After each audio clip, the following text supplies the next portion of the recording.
Como vimos no vídeo anterior, antes de fugir da nova fenda, Park liga para Sui e pede para ela avisar a mãe que precisa pegar o carro e sair o mais rápido possível. Sui infelizmente dá a notícia de que o carro delas quebrou e os motores não estão funcionando. Então elas estão presas. Isso levanta sérias preocupações porque o prédio onde Sui e sua mãe estão fica ao norte, bem no caminho do monstro. Não há tempo para um resgate porque o monstro está indo nessa direção. Não há nada que o protagonista possa fazer para ajudar e também não quer arriscar sua própria vida, então ele as aconselha a ir o mais longe possível para o sul. Sui concorda e antes que a transmissão termine ela o avisa que uma chuva forte é esperada amanhã, então deseja boa sorte. Isso parte o coração do nosso herói porque ele lembrou daquele dia em que seu amigo o aconselhou a levar um guarda-chuva porque ia chover. Foi quando ele renunciou a ser um caçador e seu amigo provavelmente faleceu, enquanto o nosso garoto lutava com essa memória. Ele toma uma decisão precipitada. Park diz a Sui para segurar e não cortar a transmissão.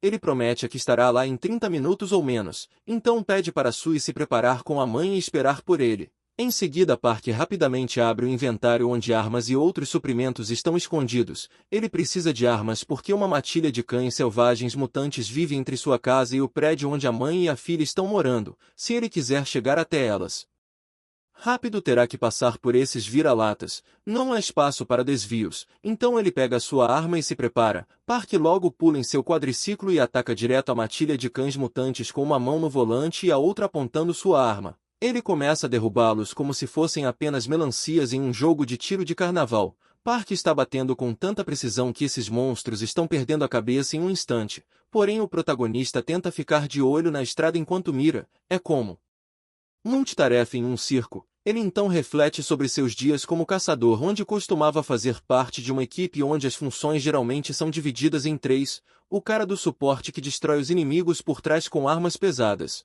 o observador que coordena a médio alcance com assistência tática e fogo de cobertura, e por último o agressor que enfrenta monstros na linha da frente. Quando estava no exército, nosso garoto sempre foi o agressor, rasgando monstros com a ajuda de seus companheiros de equipe. Mas agora ele está sozinho e tem que fazer malabarismo para ocupar o espaço dos dois. Park continua afastando para cães selvagens mutantes e mantendo a velocidade. Mas nesse momento, quando está prestes a alcançar o prédio-alvo, ele vê uma criatura poderosa acima. Olhando mais de perto, ele percebe que é o líder da matilha selvagem.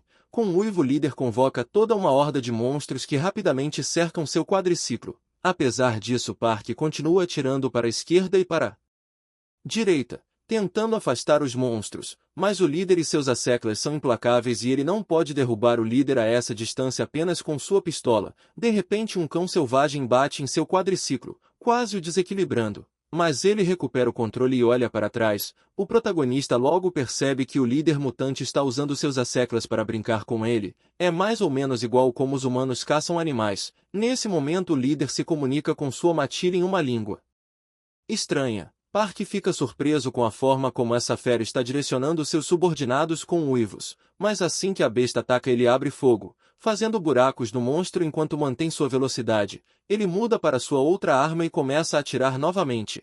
Depois de algumas curvas fechadas, o protagonista consegue se livrar de alguns dos cães, mas o líder ainda está em seu encalço e ele está ficando sem munição. Assim que outro cão selvagem pula nele, um tiro devastador soa do nada, explodindo a fera. Rebecca aparece com suas habilidades divinas de atirador e o salva mais uma vez. Parece que nosso cara estava se preocupando por nada, já que este é o território da atiradora Rebecca. Nesse momento os cães mutantes selvagens continuam aparecendo. O protagonista então pede ajuda a Rebecca, prometendo que terminarão em 3 minutos. Ele começa a balançar seu machado cortando os monstros como se fosse pepinos. Rebecca mira e começa a obliterar os monstros. Enquanto isso, o líder das feras fica acima e vê seus lacaios caírem como insetos. Logo nosso cara olha para ele e a besta rapidamente pula para longe e desaparece. A mãe e a filha chegam bem a tempo e a menina dá um abraço sincero no nosso protagonista. Park diz que eles precisam sair de lá rápido. Eles pulam no quadriciclo e se afastam. Um pouco mais tarde o sol começa a nascer. Sui foi cativada pelo belo nascer do sol e apontou para o horizonte dizendo que era lindo, mas acontece que a luz deslumbrante não é o sol, na verdade são os fragmentos de um monstro do tipo Kraken oxidado pela luz de longe. Nesse momento o protagonista diz à mãe e à filha para posar para uma foto. Ele tira uma ótima foto. Enquanto nosso menino está ocupado, outra pessoa também está tirando fotos dele. Também há uma mulher junto com este homem. Mas ainda não é hora de descobrir quem é essa pessoa misteriosa.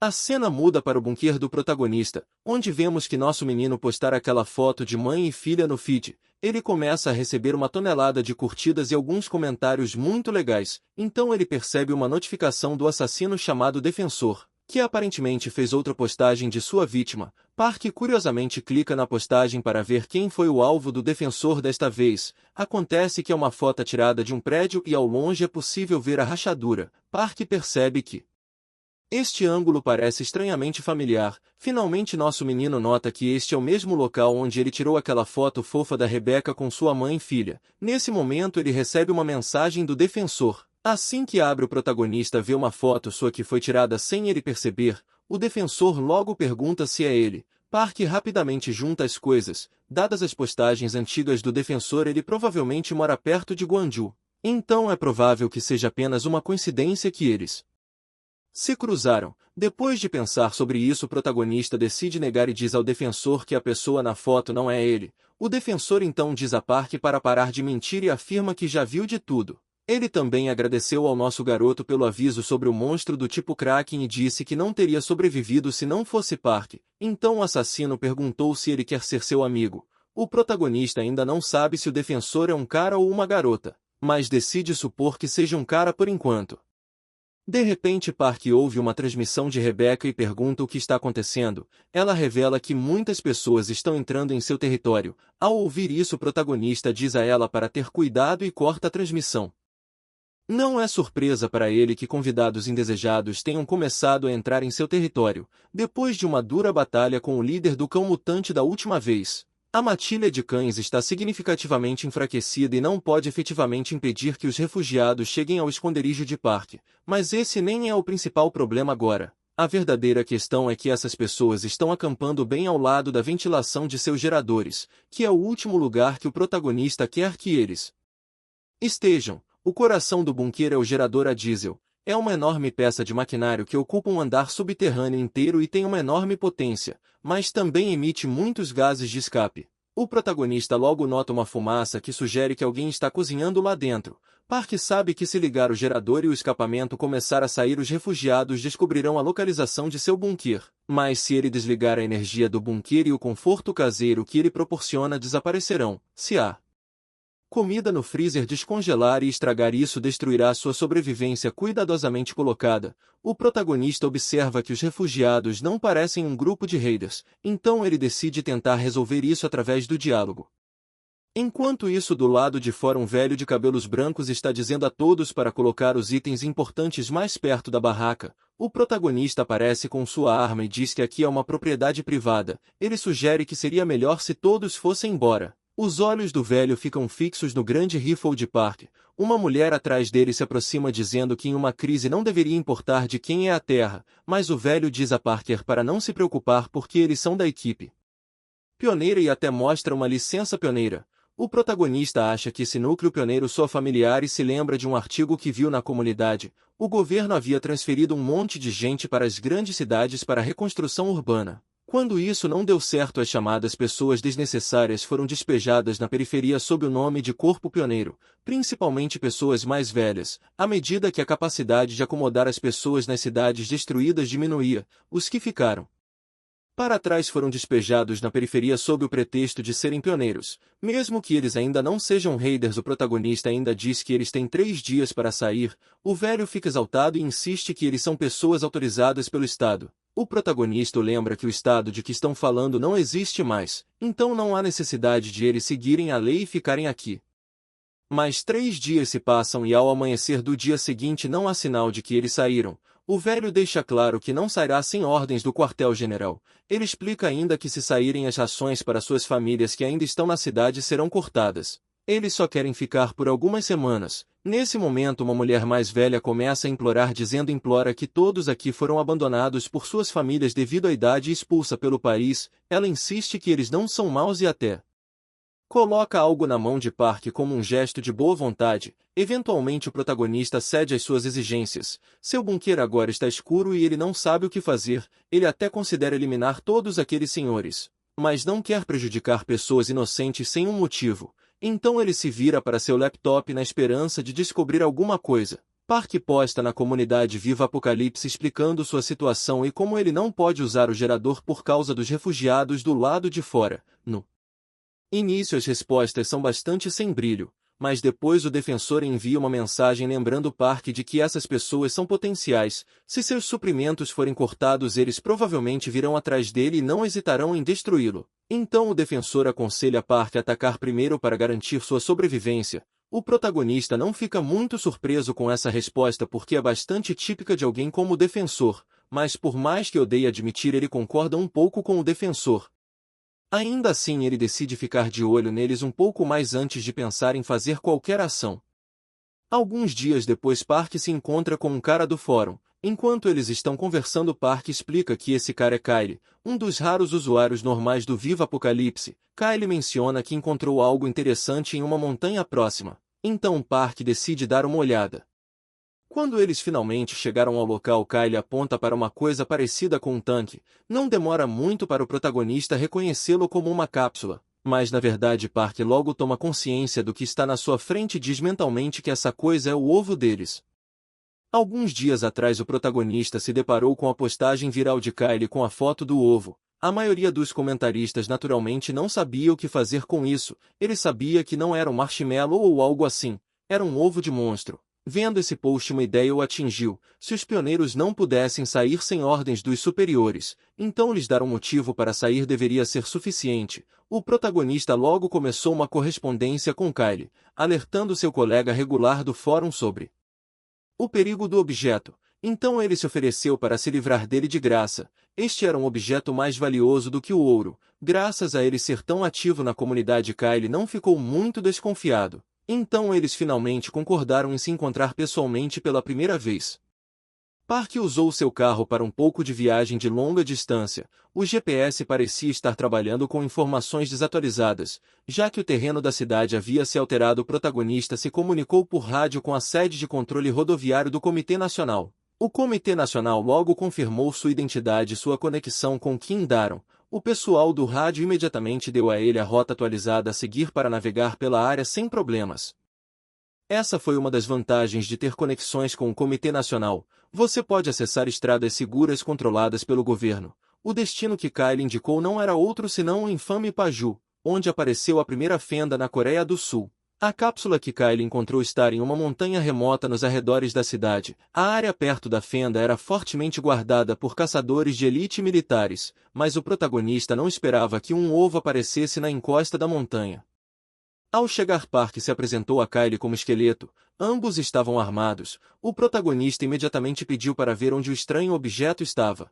Park sabe que quando uma cápsula aparece é uma indicação de que o ambiente circundante está sendo erodido pela fenda. É um sinal de que a terra ao redor de Paju está prestes a se tornar inabitável. No caminho para o estranho objeto, ele confessou a Kyle que o que ele encontrou foi um ovo de monstro. O cara não esperava que fosse isso. Eles ficaram de frente pro ovo quando Park pegou o machado dele e educadamente pediu a Kyle que recuasse por um momento. Enquanto caminhava destemidamente, ele também disse a Kyle para pegar seu caminhão e fugir se ele não sobrevivesse. Sua indiferença apenas assustou Kyle ainda mais. Mudando seu foco para a cápsula, o protagonista espera que essa pequena ideia dele não o elimine. Ele avançou enquanto brandia seu machado com foco e precisão. Com força suficiente para dividir a superfície, ele balançou seu machado com intenção de acertar, mas no último segundo algo o impediu. Um avatar que se assemelhava ao seu braço emergiu da cápsula imitando o mesmo ataque que ele usou, mas assim como o que ele fez, o avatar também se conteve no último segundo antes de abrir sua garganta.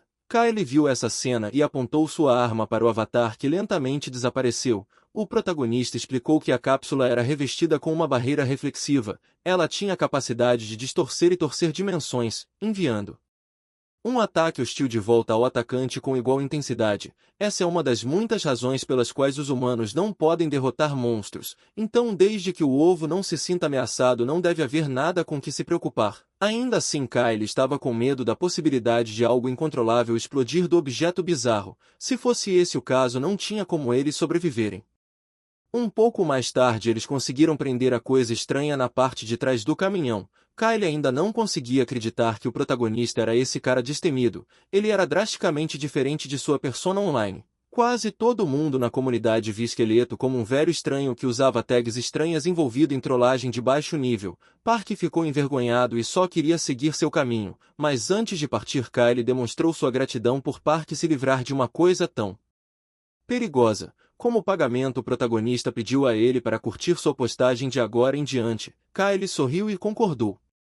Desde que o apocalipse começou, esta é a primeira vez que encontro um usuário online na vida real. O protagonista estranhamente sentiu que parecia encontrar um velho amigo ou primo que era próximo quando criança. Foi uma sensação bizarra, mas talvez ele estivesse se sentindo um pouco mais sentimental por causa desse apocalipse sem fim. No caminho de volta, ele deixou cair a cápsula em uma rodovia próxima um pouco mais longe do abrigo pioneiro, exatamente como planejado. A equipe pioneira idosa acabou se deparando com isso em uma de suas corridas. Inicialmente pensaram que era algum objeto do arrozal, mas seu brilho etéreo estava contando uma história diferente. Então o líder pioneiro comunicou o quartel general pelo rádio o objeto não identificado na rodovia. Ele ficou chocado ao receber uma ordem muito urgente para sair da área o mais rápido possível. A observação do drone do quartel-general confirmou que o objeto na estrada era um esporo de monstro e ejaculação, temiam que pudesse estar em um estado ativo. Os pioneiros deveriam sair e evacuar imediatamente. O líder quis fazer mais algumas perguntas, mas a urgência na voz dos representantes do quartel-general foi suficiente para fazê-los obedecer sem perguntas.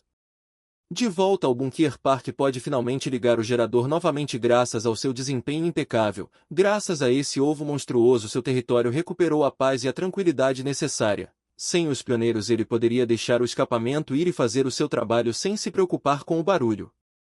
Um mês passou rapidamente sem muito barulho. O protagonista estava relaxando como um vilão em seu bunker confortável. O esquadrão pioneiro não havia aparecido desde aquele dia e a entrada do abrigo estava lacrada. O irritante Comitê Nacional não o havia contatado ultimamente, então não havia nenhuma razão para se aventurar. Park praticamente alcançou a tranquilidade perfeita da mente e do corpo. Se dias como este continuassem, ele ficaria grato por isso. O único aborrecimento que ele tinha eram os comentários incessantes que o defensor fazia em suas postagens.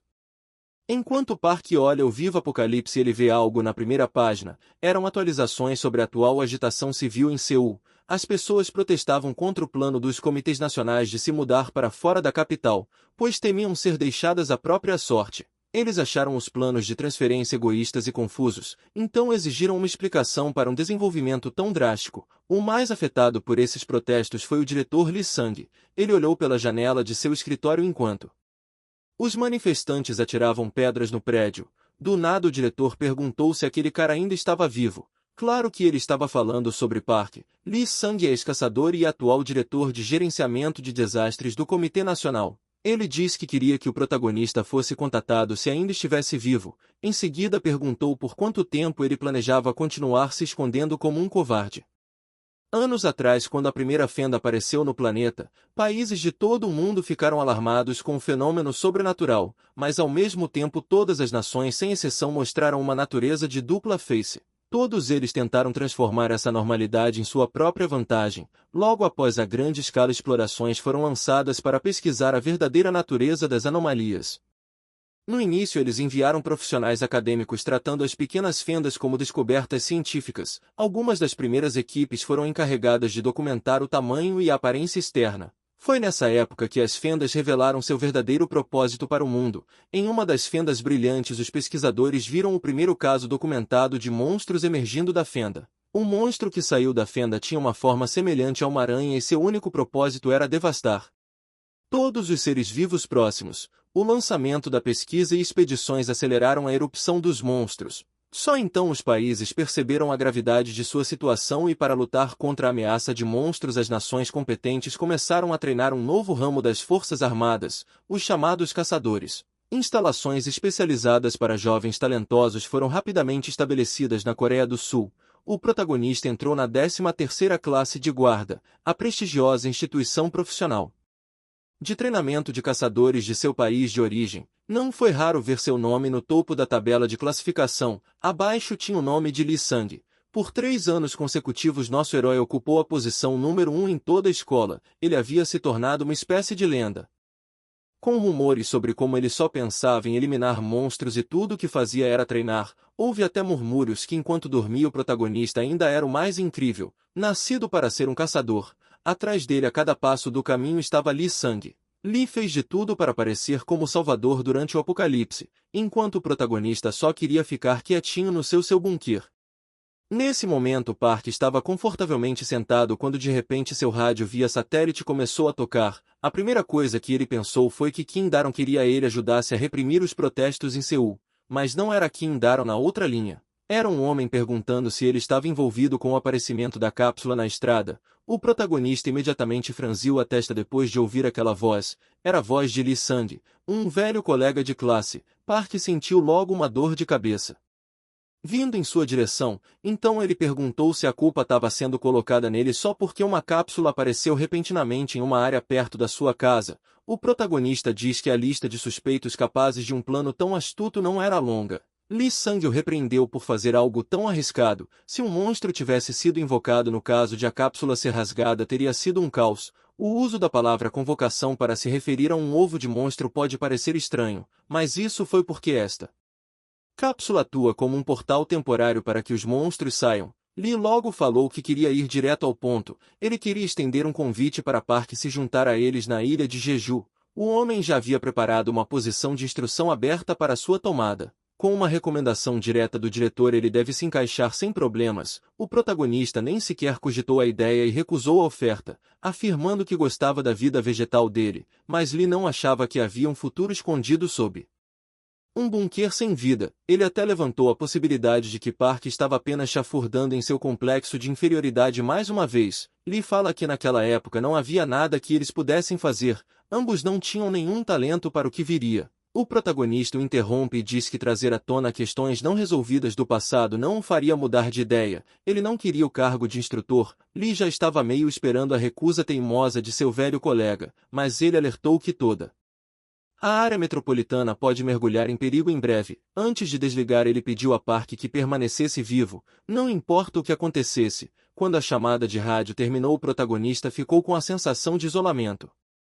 No dia seguinte ele saiu ao sol com a foice na mão e colheu muitos grãos de seus arrozais. Já se passou 1 ano e 11 meses desde o início da batalha. Alguns meses atrás ele espalhou algumas sementes de arroz em um campo abandonado e isso levou a uma colheita massiva. Hoje com um saco cheio de grãos ele caminhou alegremente de volta para seu bunker.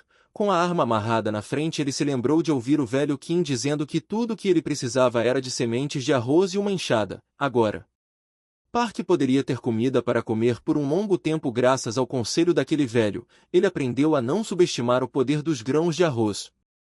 De volta ao computador o protagonista encontrou um boato recente circulando na comunidade sobre o defensor ser uma mulher. Uma das evidências gritantes foi descoberta por um usuário que atende pelo nome de Unicórnio 18. Ele começou a chamar a atenção de todos para a sombra em uma das postagens de certificação de assassinato enviadas pelo defensor. O protagonista estava bem ciente de que usar uma arma para eliminar alguém poderia ser fácil para qualquer gênero, mas mover e descartar um cadáver não era nada fácil para mulheres, e como todos sabiam o defensor lidou com tudo isso sozinho, então o protagonista achou difícil acreditar com evidências tão tênues como uma sombra em uma foto.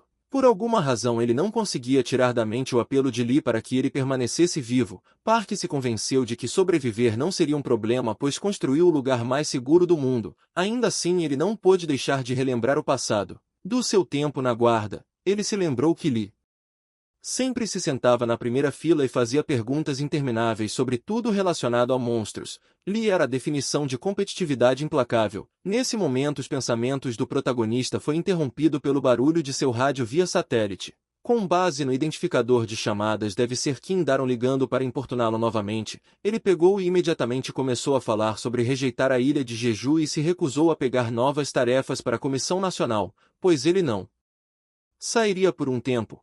O protagonista estava prestes a desligar quando Daron soltou a bomba, que foi a notícia do falecimento do diretor Lee. Nesse momento Park abriu os olhos em choque. Ele tinha acabado de relembrar memórias de Lee e agora estava ouvindo que o cara foi de base. Park imediatamente perguntou como e por que isso aconteceu tão repentinamente. Daron respondeu solenemente que o diretor havia feito uma escolha extrema sozinho. Tudo o que restou foi um último testamento. Ele deve ter pensado que alguém tinha que assumir a responsabilidade pela crescente agitação civil na cidade. Simplesmente não havia mais lugar para pessoas honestas e corretas como Lee neste mundo em ruínas. Daron seguiu com a questão de saber se Park viria ao funeral ou não.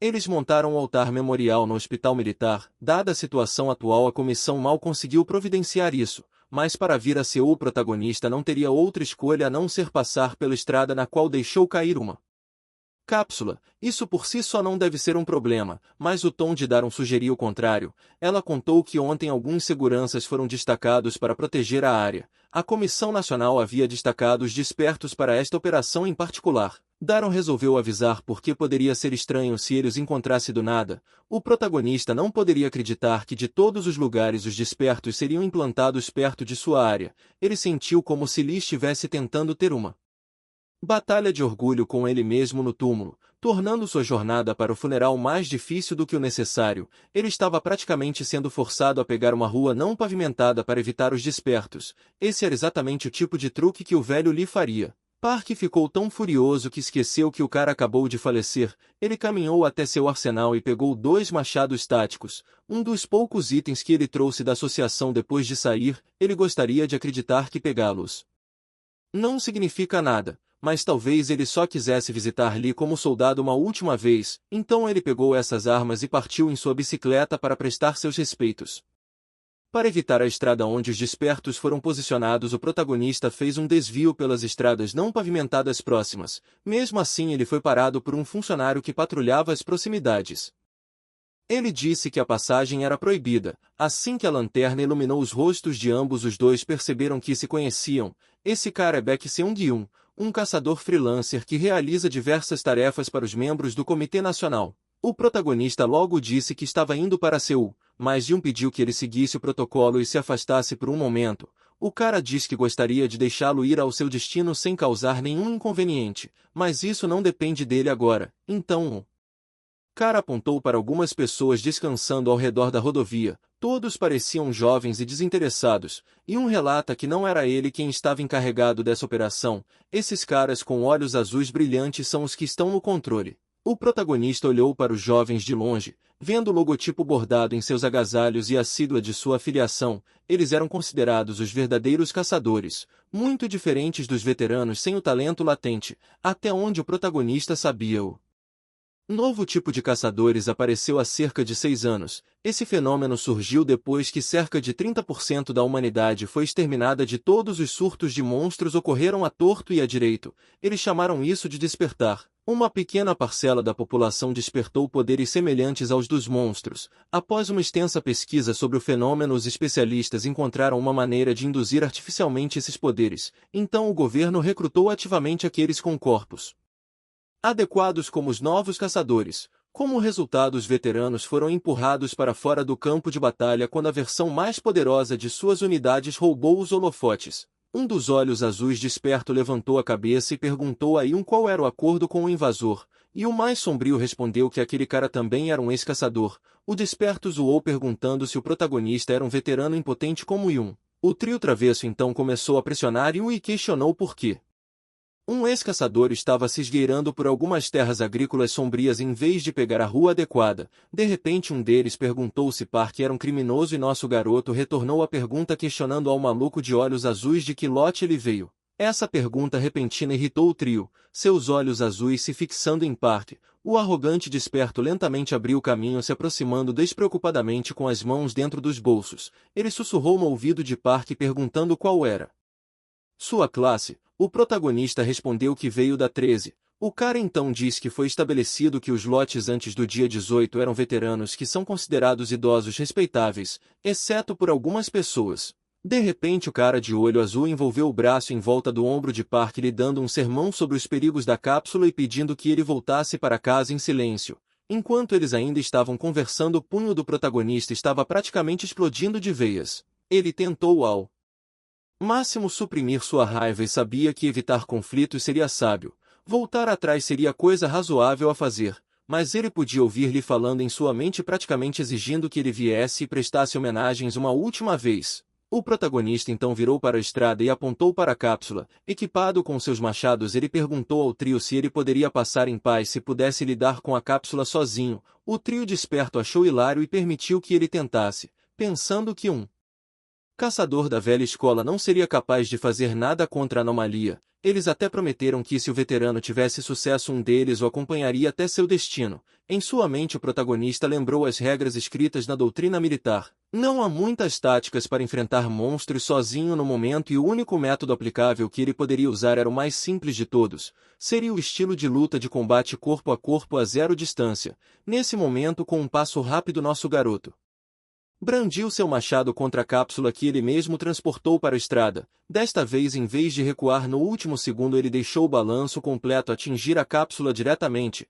Ele não parou por aí. Park continuou os ataques a queima-roupa, destruindo lentamente o espaço ao redor da cápsula do monstro. Ele era como um louco, desencadeando uma dúzia de ataques por segundo. Até mesmo os caçadores da nova escola assistiram horrorizados, pois nunca tinham visto tanta intensidade em combate antes, e o era um dos únicos que sabia o quão lendário o protagonista era, mas ainda assim ele ficou surpreso com a exibição de coragem que Park estava mostrando. O trio desperto apenas deixou o veterano dar uma chance à cápsula, mas eles não esperavam que um humano normal realmente despertasse o artefato. Depois de soltar seu último golpe, Park não se atreveu a tirar os olhos da cápsula. De repente o ovo cedeu e abriu uma mini fenda no meio da estrada. Parece que ninguém estava preparado para se envolver em um combate real contra monstros vindos da fenda. O trio novato começou a surtar. Em vez de entrar em formação para se preparar para o ataque, os três foram os primeiros a começar a fugir com medo. Eles correram o mais rápido e o mais longe que puderam. Nesse momento, a figura de um monstro começou a emergir de dentro da fenda azul brilhante. A mente do protagonista estava correndo a milhão por minuto. Ele observou uma cabeça em forma de estátua antiga. No começo, Park pensou que o monstro saindo era do tipo problemático, mas após a saída completa ele tinha certeza de que esse monstro era um tipo necromante, semelhante ao da missão da fábrica. Em vez de se encolher como os caçadores da nova escola, Park balançou seu machado com cortes sucessivos rápidos e precisos. Ele desmembrou os membros do necromante um por um. Seu estilo de luta era perfeito para esta luta, pois esses tipos de monstros não podem implantar seus campos de força zero de distância. O protagonista estava vendo milhares de braços emergirem das partes decepadas que ele cortou, mas isso fazia parte do plano. Então nosso garoto correu para os braços espinhosos sem medo de ser pego. Tudo o que ele precisava fazer era apostar em sua vida e chegar o mais perto possível de desferir um único golpe fatal de seu machado para decapitar o necromante. Foi exatamente isso que ele fez. O trio desperto assistiu com expressões horrorizadas de longe. O protagonista, com indiferença, se virou e ordenou que as crianças limpassem rapidamente a barricada para que ele pudesse seguir seu caminho. Park se virou para olhar friamente para os caçadores recém-despertados. Depois disso, o necromante se desintegrou e o protagonista percebeu os caras atordoados com sua demonstração de domínio. Ele os incentivou a acordar e se mover. Esses novatos não podiam acreditar que um mero humano fez o que fez sem nenhuma arma. Nesse momento, os despertos começaram a empurrar a promessa um para o outro. O mais velho de todos aceitou o trabalho. O protagonista instruiu ao resto dos novatos que seria bom estudar o cadáver do monstro. Em seguida ele entrou no carro com o velho chefe dirigindo para o funeral do diretor.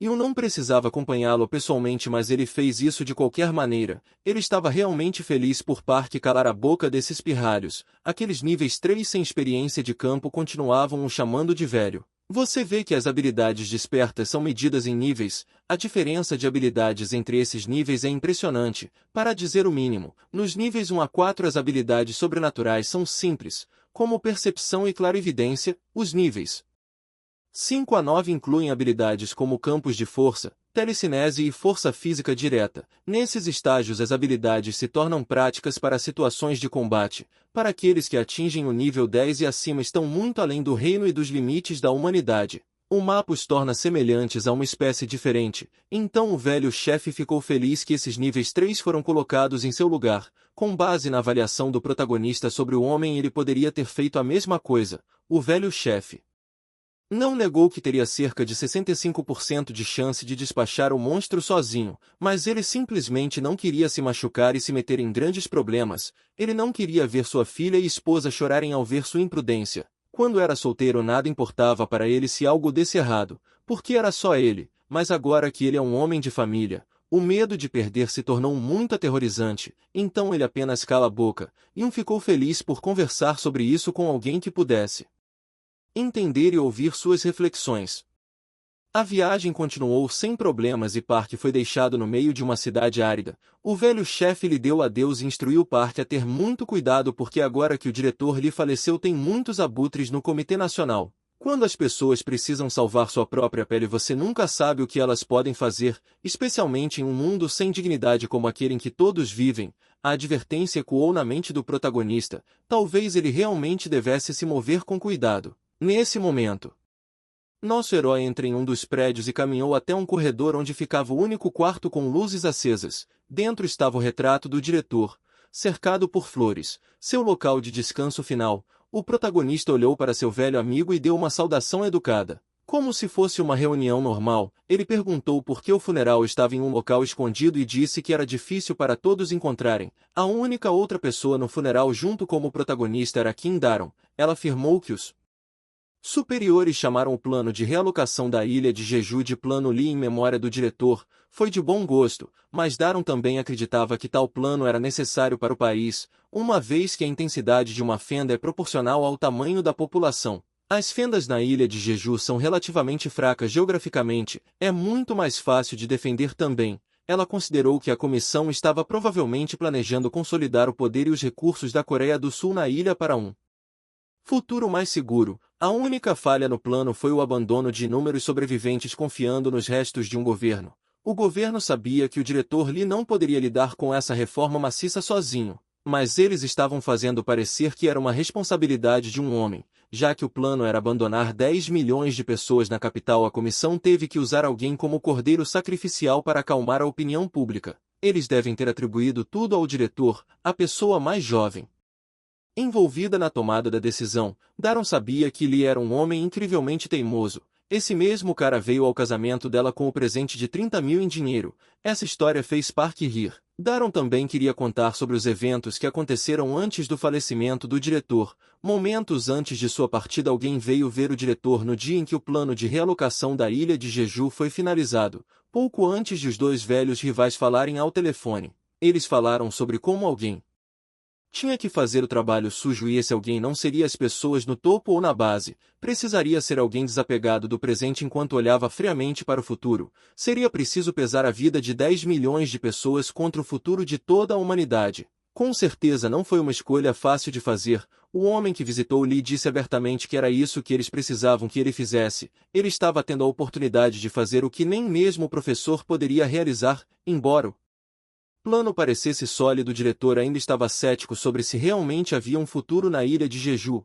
O misterioso homem de óculos em seu escritório apenas sorriu silenciosamente. Nenhum deles sabia o que aconteceria com certeza. Mas o homem parecia animado para descobrir em breve. A menção e o envolvimento de Kang Yami no plano de Lee fizeram o protagonista paralisar. Todas as cores drenaram de seu rosto. Daron acrescentou que Yamin disse algo antes de sair. Ele disse explicitamente que os veteranos não seriam necessários na ilha de Jeju. Mudando de assunto, a garota perguntou se ele ainda tinha espaço em seu bunker. Apenas um olhar para seu estado miserável e ele podia sentir que o mundo estava prestes a desmoronar mais uma vez. Olhar para ela fez com que a mente de Park voltasse a uma época em que Daron ainda era uma caçadora de campo sob sua asa. Ele se lembrou de ter entrado no quarto do hospital onde suas tropas estavam tentando o seu melhor para se recuperar totalmente. Park examinou toda a sala com seus olhos de falcão. De um lado estavam homens com muletas e suspensórios, do outro estavam os mesmos velhos ferimentos. O protagonista ficou no meio dos caçadores, que o admiraram e anunciaram que aqueles que haviam sido feridos deveriam simplesmente deixar sua equipe. O protagonista acrescenta que acredita que no campo de batalha um aliado incompetente pode ser mais perigoso do que um inimigo capaz. Ele viu inúmeras pessoas e soldados terem um fim inútil, incapazes de lutar adequadamente por causa de perdedores fracos e incompetentes como os deste hospital. Ele simplesmente não queria mais ver esse tipo de cena. Antes de sair, Park pediu à sua equipe que julgasse seus ferimentos por si mesmos e saísse voluntariamente de acordo com a gravidade. O silêncio foi quebrado pelas lágrimas de um dos caçadores. Ele simplesmente não podia mais fazer isso. Eles tinham acabado de sofrer uma perda enorme e o anúncio do líder piorou as coisas. O caçador virou-se para Daron insistindo que ia desistir juntos antes que eles perdessem a cabeça servindo sob um líder lunático. Daron certamente recusou porque queria continuar com o protagonista. Ela diz que essas palavras podem ter ferido seu orgulho, mas o que Park disse foi a verdade. Ela sabia que havia ficado para trás devido aos ferimentos, mas a garota não desistia. Ela ficaria feliz em cerrar os dentes e suportar a dor até o fim. Sua motivação era jogar essas palavras venenosas de volta na cara de Park. Naquela época Daron ainda era uma pessoa com um espírito de luta extremamente forte, digna de um soldado de verdade. Mas agora aqui estava ela pedindo por um espaço em seu bunker. A garota diz ao protagonista que nem precisa de um grande espaço. Ela nem iria. Daron só queria que seu filho tivesse um lugar seguro para ir hoje. Essa garota estava longe da Daron que Park costumava conhecer. Após a conversa no funeral, o protagonista sentou no saguão pensando que a súplica de Daron continuava a ecoar em sua mente. Ela estava implorando para colocar seu filho em segurança, até mesmo prometendo dinheiro. Ela estava no epicentro do que estava acontecendo. Seul estava à beira de tumultos todos os dias e ela não poderia deixar seu filho em um lugar que poderia começar uma batalha a qualquer momento. Se algo acontecesse com seu filho, ela não saberia mais o que fazer. Após uma consideração cuidadosa, a resposta final foi não. O protagonista calculou que teria que recusar. Com a atmosfera atual, essa situação pode não terminar apenas como um simples tumulto. Se a força militar se envolvesse e se transformasse em uma batalha, a situação sem dúvida se arrastaria por um tempo. Quando isso acontece, você não pode funcionar como uma creche indefinida, cuidando do filho de outra pessoa. Enquanto ele está perdido em pensamentos, um homem entrou no saguão. Ele usava um boné comum.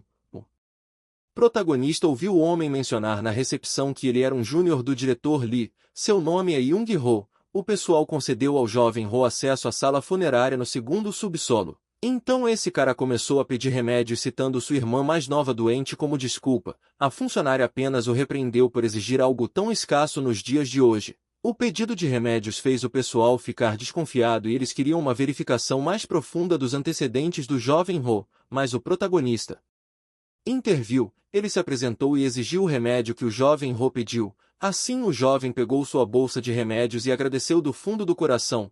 O protagonista perguntou ao jovem se ele realmente conhecia o diretor, e Young-ho confessou que não. É só que de todos os nomes oficiais de alto escalão o nome de Lee era o único que ele conseguia pensar, então esperava que ao mencioná-lo eles ainda pudessem lhe dar o remédio. O protagonista percebeu que ele é do lote 18, ao qual estava cheio de despertos. Desta classe em diante, graduados sem poderes não tinham mais futuro como caçadores de campo. Não importa quanta experiência eles tivessem, os não despertos quase nunca eram implantados na linha de frente contra monstros. Eles foram colocados no trabalho sujo nas reservas até serem deixados de lado. Os juniores eram despertados com poderes sobrenaturais, enquanto seus veteranos eram veteranos da velha escola com rica experiência de campo presos entre as novas e velhas eras. O lote 18 era conhecido como a classe amaldiçoada.